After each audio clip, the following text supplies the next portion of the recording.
certified high performance coach, and today we're talking about thinking big, thinking at scale. Because in my career, I've heard the phrases, this process doesn't work in the UK, or we never thought people would try to use this system in this way, and that's why it broke.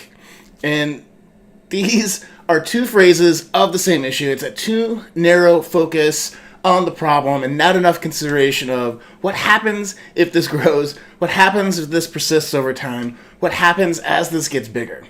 And it's also thinking outside of the problem. So what happens if this system that we use for invoices is now going to be used to sell stuff? Because people will try really crazy things, especially as processes and technology get out there in the marketplace. There's a little bit of a creative merge point where people are like, well, maybe I could do it, or I could use this to do it this way.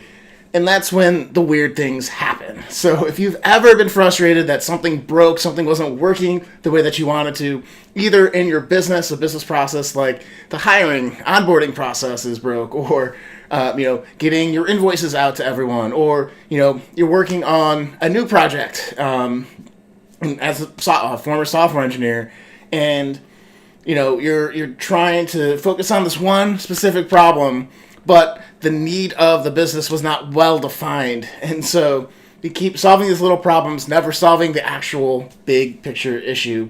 Then this video is for you. I'm really excited to be talking about this. So it also applies to personal life. If you've ever thought, hey, I need to remodel my kitchen, right?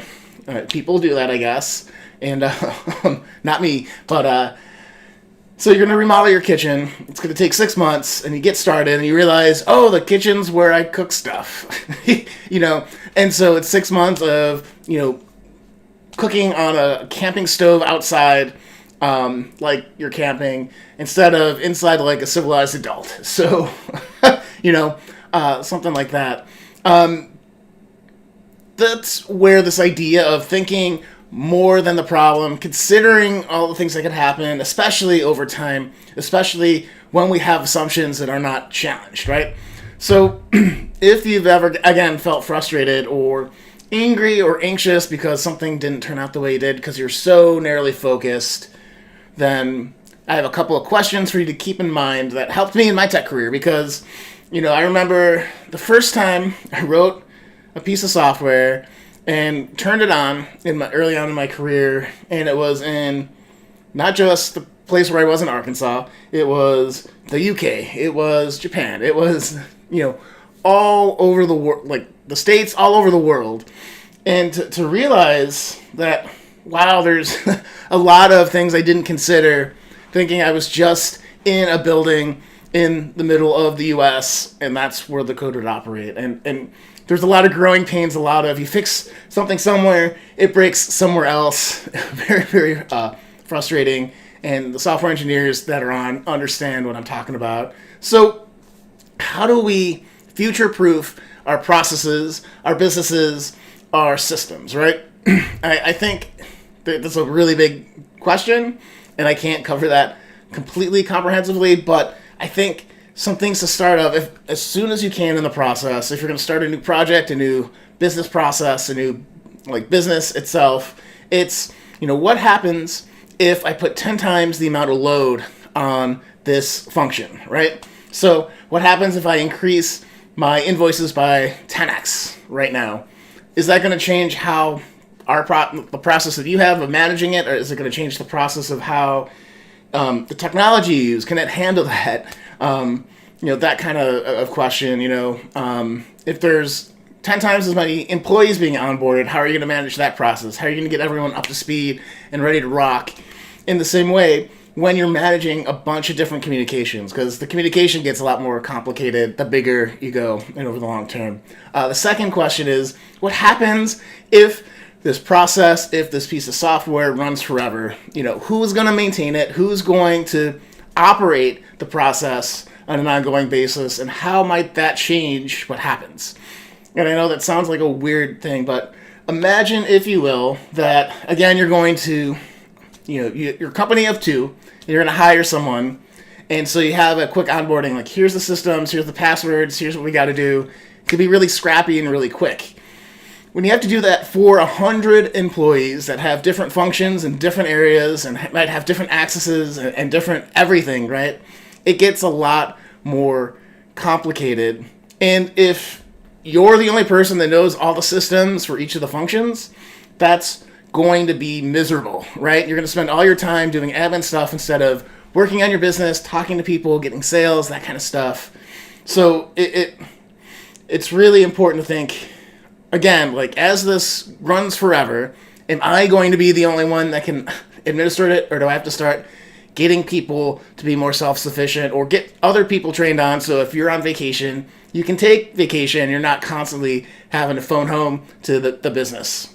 So, okay, what happens if this has 10 times the amount of load on it? What happens if this thing runs forever? Third question, I think, is overlooked, and I think as I got skilled as a software engineer, it's what assumptions are we operating under, and are they communicated clearly, especially over time? So if you say, okay, I'm going to write a logistics system, right, where we're going to measure things by pallets in the U.S.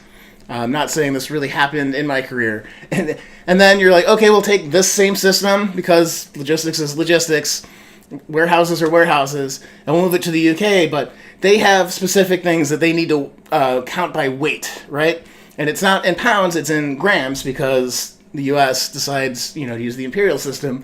So right now, if you initially designed a system in, metric, or not in metric, in the imperial system to only measure pallets, those people can't do their jobs, and they're angry, and they're yelling at you. And the assumption was this isn't going to scale outside of the US, which was a very false assumption. And the people that were on the project that knew that had already left, right? They gathered requirements, they were gone, they didn't catch that assumption, and so the whole thing turned into a huge, cluster, if you can imagine, on that particular project. I won't share more than that, but it's more of an illustrator. I don't think it was exactly how it went down, for full disclosure. But, how the assumptions that we make when we design a business, when we design a process, when we design code is super important. So, but when we have these three questions in mind, and the sooner we can ask ourselves these questions and keep them on the top of our mind, the better off we're going to be of not having extra work, things that need to get added or modified as we're doing, because sometimes that's when a lot of problems come up, where you overlook a certain thing, or you don't take account a certain path of how things can go, like on an invoice, if somebody sends it back to you or something, right? So that's why the model is think bigger than the problem and think at scale. So that's it for today. Hey Dave, I see ya. Hope you're doing good, buddy. And next, I'll see you guys tomorrow. If you need help with these questions, with a process or a business process or code that you're working on, make sure you go to seanbutler.com/coaching to sign up for a free 1-hour strategy session, because a lot of the discussion of high-performance coaching is challenging your assumptions, challenging how things work, how you're thinking through it. So take me up on that. It's a free 1-hour strategy session as long as I have them open. So you're probably watching this on Facebook. Go to seanbutler.com/coaching, fill out the application, you'll get figured out. So that said, guys, I'll see you tomorrow.